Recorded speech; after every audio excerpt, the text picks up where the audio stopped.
Wide Open Adventures is an adventure travel company. We're based in Southern California. We offer the experience of a lifetime for people from around the world to come to Baja, California, get in a purpose-built race car, and learn how to drive, usually with a friend. They switch off driving duties, and they get to explore the whole Baja Peninsula. And we facilitate everything from the mechanics, the equipment, the lodging, the staffing, and all they need to do is arrive and drive. Our guests fly in from all over the world. They typically fly into San Diego Airport. Unless they have their own jet, then they come into Ensenada or San Jose del Cabo. Other guests will fly commercially into Cabo San Lucas. We'll pick you up in a transfer vehicle, take you to our ranch facility or hotel, and start the tour from there. We have a ranch in Ensenada, which is about 78 miles south of the San Diego border. It's 8 miles from the coast. It sets in a green valley, and this is a 150-acre ranch with 50 rooms. We never use more than about 15 of. We have a big dining room, and we have a bar. And our bar, the Mad Dog's Cantina, is full of all kinds of lore from the Baja dating back to the mid-60s to champions that are current to today. This facility has a swimming pool, tennis court, horseshoes, volleyball, driving range. We've got everything there for your comfort at our horsepower ranch. To come on a Baja adventure tour, first of all, you need to be that somebody special. I mean, you're not going to sit around with a cocktail in your hand lounging for 7 days, okay? There's plenty of time for that at the end of each day, but this is not for 15-year-old kids. This isn't for somebody that is squeamish or likes to have every detail of the day planned in advance. This tour is for somebody that really wants to have a life experience. We happen to do it on the Baja Peninsula in specially prepared race cars, and it's over the top. We are not a driving school, first of all. We do learn how to drive every day when we're down there. Sometimes self-defense takes over, but we do one thing that a driving school can't replicate. We give you quality seat time. You're going to be in a vehicle, on average, 8 hours a day, and you're going to be driving terrain that is not rehearsed. That means you're going to have to practice and use all your skills constantly. And you can tailor it back, and you can speed it up. That's up to you. When you show up at our ranch in Ensenada or down in Cabo San Lucas, you're going to see a vehicle that doesn't look like anything you've ever driven before, most likely. They are a purpose-built chromoly tube chassis in a space frame construction.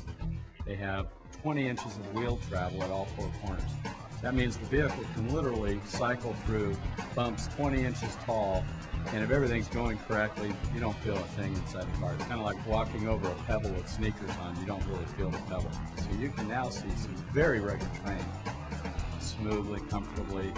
You have a 4-cylinder, fuel-injected Porsche engine at the back of the vehicle. You've got a 4-speed synchronous transmission.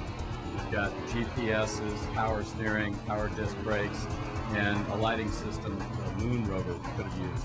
For special groups that have done the Baja this way and that way, and now they want to do some night driving, we have night driving. Vehicles are meticulously prepared. As much time as went into developing the car goes into maintaining them on a regular basis. The preparation and flow of parts and equipment and personnel and attention to detail to one of these tours is staggering. We take the cars and maintain them to tip-top specs, and on a good day, those cars will run 250 miles to the Baja, and the guy should be able to do it comfortably, get to where he's going. Then our mechanics will work on them 4 or 5 hours, get them ready for the next day. This is what we do at Wide Open Baja week after week.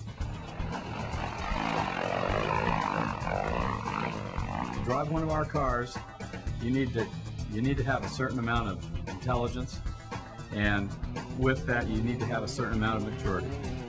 So we tend to stay away from allowing 18-year-old kids and younger, even though they've been driving for a couple of years, because there is a lot of responsibility when you're driving a race car.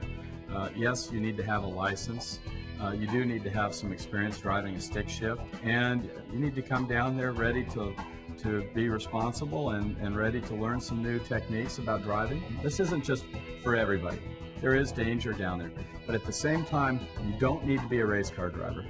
And I think you need to have an eagerness to learn new techniques and things, and just be ready to come on down and experience the trip of a lifetime. I think it's important that people realize that these are race cars, and yeah, you know, you've got all the trappings of a race going on. You've got the safety harness, race car, tube chassis, but we're not on a oval track going 200 miles per hour. We don't know what's around every corner.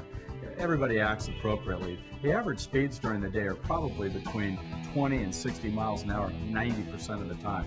Yes, they're capable of going 95 miles an hour, but when you're in terrain with bushes and creek beds and stuff like that coming, the average speeds are related to the terrain. And so it's a lot of fun. It's not a fear thing, day in and day out. It's what you make of it.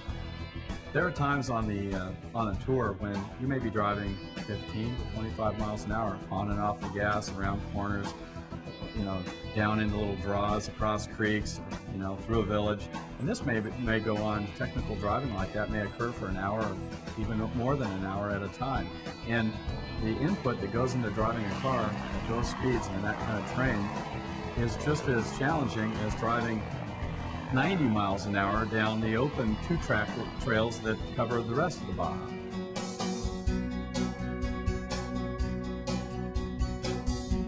Baja California is many things. First and foremost, it's not Pancho Villa sitting under a cactus with a donkey.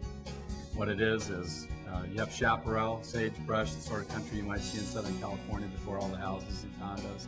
You've got pine forests, you've got dry lake beds, you've got little pueblos in the bottom of canyons with palm trees and real oasis situations. You know, flying at 35,000 feet over the Baja, you don't see all that detail. But once you get down into the Baja and off the beaten track, I mean, the white sand rolling through these canyons with cactus popping up, pristine beaches.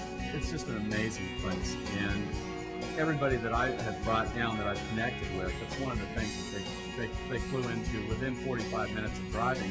We've left the Pacific Ocean, climbed up to 5,000 feet of elevation. We're in the pine forest. We do this in about an hour and 20 minutes. They've seen the Pacific coast, now they're in the pine forest, and after lunch they're going to be down on a dry lake bed near the Sea of Cortez. Baja's amazing. When you come to Baja, you might expect to drive one of our race cars on the peninsula.